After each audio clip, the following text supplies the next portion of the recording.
All right, we were just speaking about evolutionary relationships, and now that leads us into what we call genetic relationships.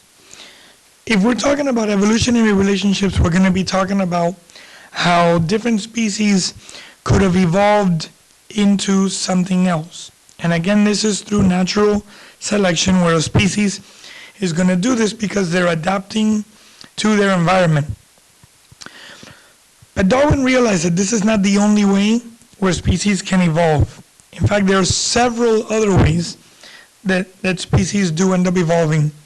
And genetics plays a big part in that. Now, keeping in mind that when you have a particular population, you're going to have individuals of a particular species that they can reproduce and produce fertile offspring. Okay?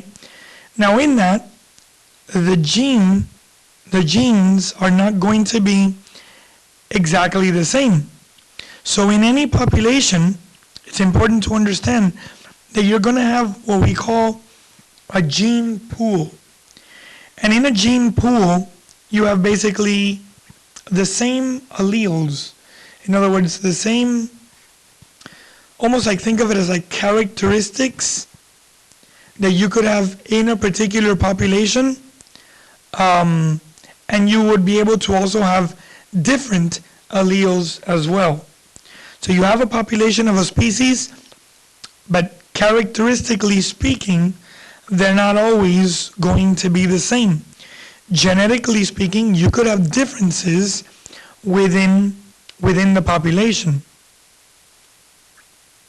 Now, the two main sources to create those variations are going to be mutations and recombination. Recombination is also known as genetic shuffling, or you could call it gene shuffling. But in both cases, mutations and gene shuffling, that's going to be, we're dealing now specifically only with sexual reproduction.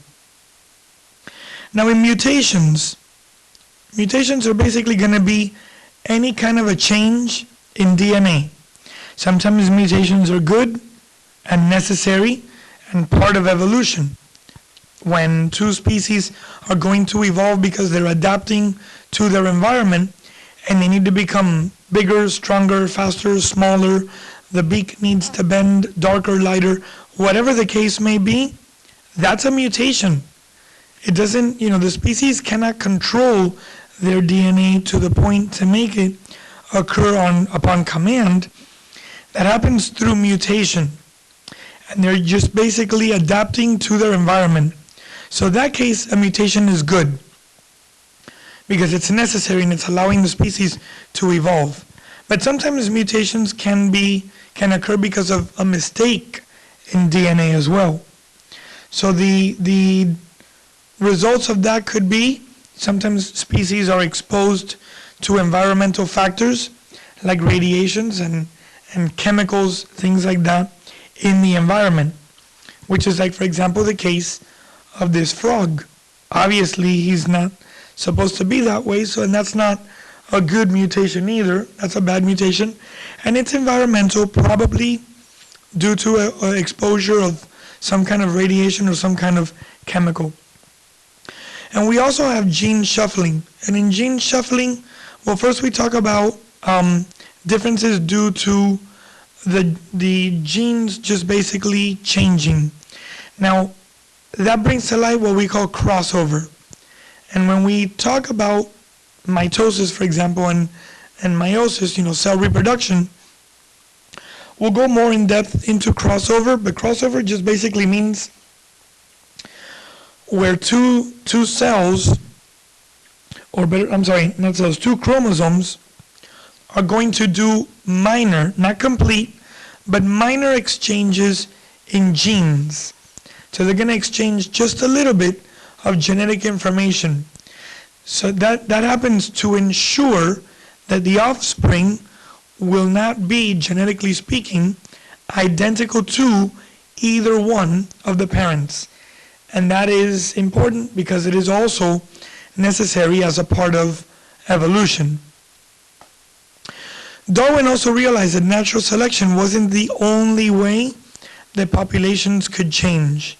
Sometimes the simple frequency of an allele, a genetic characteristic, is what we refer to as an allele. Sometimes the changes in an allele, the frequency in them, would change the outcome of the population. And that's referring to what we call genetic drift. Now in genetic drift, if you look at this illustration, for example, you would see that in the before here, you have some green and you have some brown, and then something typically caused by nature or something that is environmental maybe, but not related to the genes themselves, something is going to come and alter the numbers. And so what happens is, obviously afterward, you're left with what? If here, I don't feel like doing the math now, but this is going to be a certain percentage, looks to be about 33%, if I'm not mistaken, of the population, something occurs, and now what? This is obviously dropped down to whatever percentage that is, 17, or I don't know, whatever the numbers, 1 out of 7. That definitely changes the frequency of this allele. The one that this one was going to be able to produce in terms of being the green one, now that changes the number. So when these guys go to populate, this green one will be less frequent. That's genetic drift. Okay? Now, let me give you an example again, just to clarify. Here you have a sample of an original population. You have this yellow one with the little dots. You have this yellow one with just the 2 dots. You have this lighter colored one, which is a tan with the dots. Then you have the red one. Then you have the gray one. So you have different alleles in the one population. Now, they're all the same species. They all can interbreed with each other successfully. But they have differences in these alleles, the coloration. Now, if something were to happen where just a sample of the population were to move or be isolated from the rest of the population, like this circle right here, then these 4 will only produce these as their population. Okay? Now, if within the same population you have a different sample to take place, as you can see here, the same thing would happen. You're going to have a difference in the population.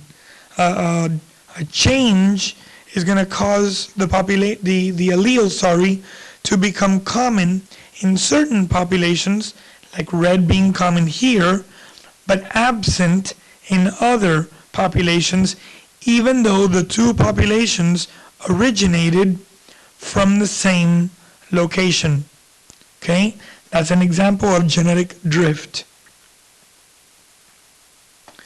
Now there's also what we call gene flow. Populations can also basically evolve due to gene flow. And basically you can consider that, use that word flow like thinking of like a movement. Okay? Now, this gene can exist in one location. Take, for example, this tree right here, and because of a movement, the seeds or the spores are blown through the wind and carried off and fall somewhere else kind of far away. Then you wonder, well, how did these trees that exist here and all this empty space, now they exist over here? Why don't they exist here? Because that's the movement of gene flow. The wind moved the seeds or the spores all the way across. Sometimes it doesn't have to be the wind. It could be an animal. Some of these seeds and plants can stick to the fur of an animal, an animal can travel and travel and travel a great distance, the seed or the spore happens to just simply fall off of their fur, fall under the ground, and again, with a little bit of luck and under the right conditions, the offspring could come out in a completely different location. The immigration and emigration of organisms, like for example, a particular animal leaves an area and moves off to go live somewhere else. That would also be gene flow as well. If you go back to the example of the insects, if that red one from the second population decides that competition is too high, food is scarce, space is a little scarce as well, and it decides to just simply leave and migrate to another area, then it's going to take its genetic alleles or its genetic structure, its pool, if you will, and it's going to basically carry it off to another location. So those factors of, always related to movement deal with gene flow. Now when that happens, and especially when a species moves to a particular area and is no longer in contact with the original species, you get what is called speciation, okay? And in speciation or speciation, however you want to call it, a barrier is basically going to be formed. Now that barrier could just simply mean that they can't go back to their original location. But the end result is that the frequency of that allele is going to lead to a particular species being specific. Okay? Speciation is going to form a new species. When that red insect, for example, moves to a different location and starts reproducing with the insects of the same species, but could be a completely different color in this new location, it's going to create a new species. Okay? Now remember that a species is the group of organisms that can breed and produce fertile offspring.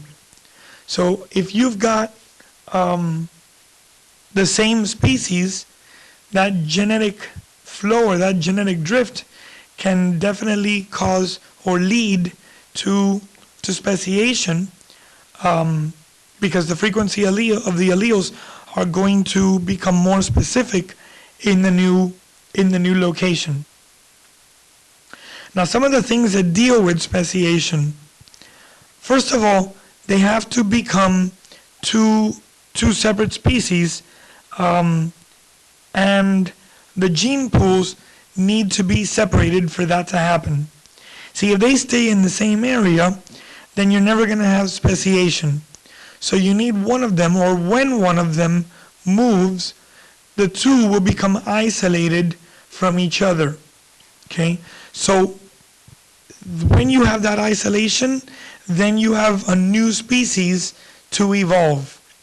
If there's a species that lives here, okay? And let's say that for whatever the reason, let's say we're talking about seafloor spreading or anything that just kind of moves this area apart, half of the population will end up here, and half the population will end up, let's say, here. Now let's say that this land basically splits apart and all this water comes in. Now these species can no longer communicate or be exposed with these because of a barrier of water that now exists in between. They have now become separated. And so what happens is these will basically start to populate with whatever animal lived in this area, and that's going to form a new species. Some of them will stay like the original species, and others will evolve and create a new one. And the same exact thing is going to occur here. So as new species go to evolve, these populations, they become isolated from each other, and they never come into, sometimes, I can't say never, but they don't come into contact many times with the original ancestor that they had.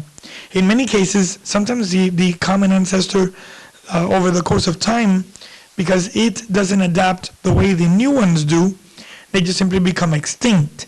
That happens too. And in fact, Darwin noticed that on the Galapagos Islands with the finch. Now, when they do move, when a species is introduced to a new area and there aren't any other closely related species that they can interbreed with, then that species is going to go through what we call reproductive isolation. This one here, species A, encountered, let's say species A1.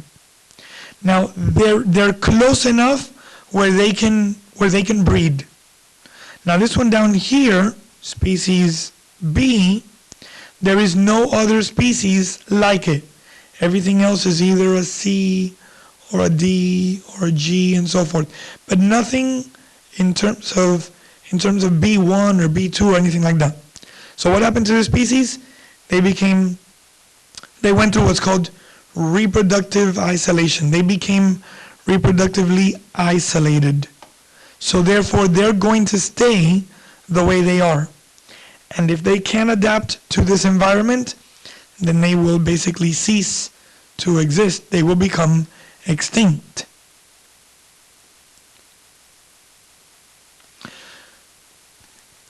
Now there are several different ways that I'm going to discuss now regarding some of the ways that reproductive isolation can occur. Okay, so this is the list of the things that can lead to reproductive isolation, and we'll go through them. First, there is behavioral isolation. And behavioral isolation is basically when two species basically have differences in the way that they court. Okay? When two species attract mates using different mating signals or different courtship rituals, you're going to have a behavioral isolation. Okay? Basically, let's say that this original species has one particular type of courting ritual, but now in the new location, the courting ritual would be this way. Then that means that the mates in the area aren't going to pick up on those signals. And so basically this species becomes isolated because of its behavior. It cannot seem to successfully reproduce because of the way it tries to court or the way it tries to mate or send its signals to let it know that it wants to let other species know that it wants to reproduce. Then you have habitat isolation.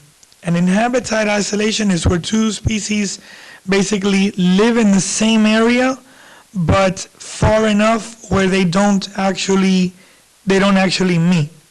You see, to a beetle, for example, a habitat like, say for example, a large forest, and by large, let's say I mean that the forest is a quarter of a square mile, or let's say 1 square mile.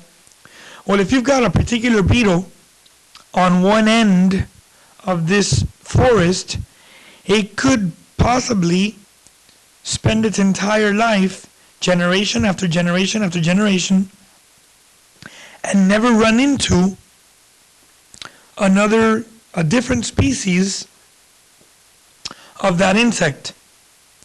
And so therefore they will never create a new insect because they just simply, even though they live together in the same forest, they live far enough away from each other where they don't come into contact with each other. So those species basically never get to, interbreed with each other, and so again they become isolated. Then there's geographic isolation. So here you could have two species that simply don't meet, whereas in the case of the beetles, the previous picture, they live in the same habitat but don't meet. You could have species that don't meet because they just simply don't live in the same geographic areas, in the same habitat. Now this Mexican spotted owl resides in this area, can be found in these areas, and this northern spotted owl, which doesn't surpass down from northern California, or doesn't go any further south of northern California, obviously these two birds are never going to run into each other. There are two species that can easily interbreed and create, I don't know, the northern Mexican spotted owl. But that would not happen because they just simply live too far away from each other to be able to reproduce with each other. So that's geographic isolation. Then there's temporal isolation. Sometimes, in the case of plants, for example, they only reproduce during certain times of the year. So if you have another species that is in the same location but only reproduces at a different time of the year because of the different seasons, they're never going to be able to create a new species of flower, a new species of plant, because they simply don't reproduce at the same time.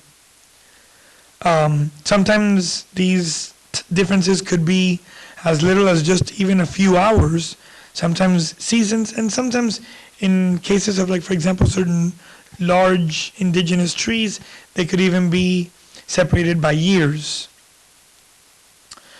Then there is the gametic isolation, a difference where two species can't breed simply because of a difference in their gametes. The egg and the sperm, for example, they can't interact.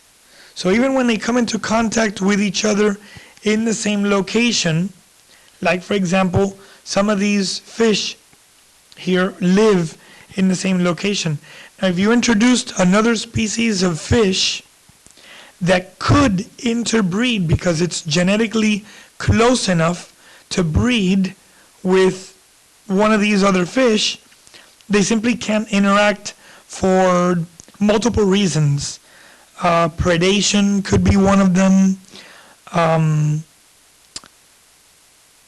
Maybe environmental issues, things like that kind of keep them from being able to reproduce.